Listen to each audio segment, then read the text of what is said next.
İşkence yıpratmaz beni, çünkü kaypa kayayım ben. İşkence yıpratmaz beni, çünkü kaypa kayayım ben.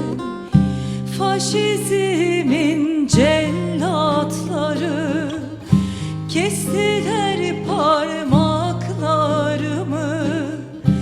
Faşizmin cellatları kestiler parmaklarımı. Uzun günler işkencede çektiler tırnaklarımı. Uzun günler işkencede çektiler tırnaklarımı.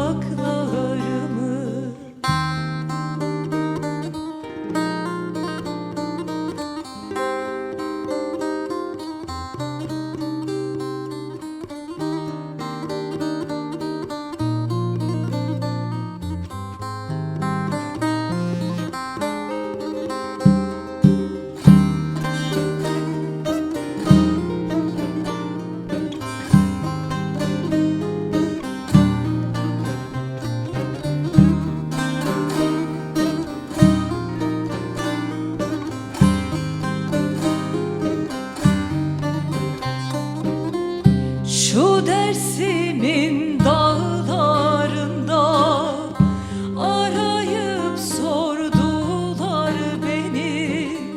Şu Dersim'in dağlarında arayıp buldular beni. İntihar etti dediler, halbuki vurdular beni. İntihar etti dediler, halbuki vurdular beni. Üzülme sen anacığım, ben çalıştım boş durmadım. Üzülme sen anacığım, ben çalıştım boş durmadım.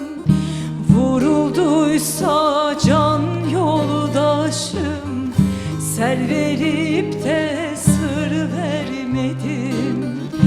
Vurulduysa Ali Haydar, ser verip de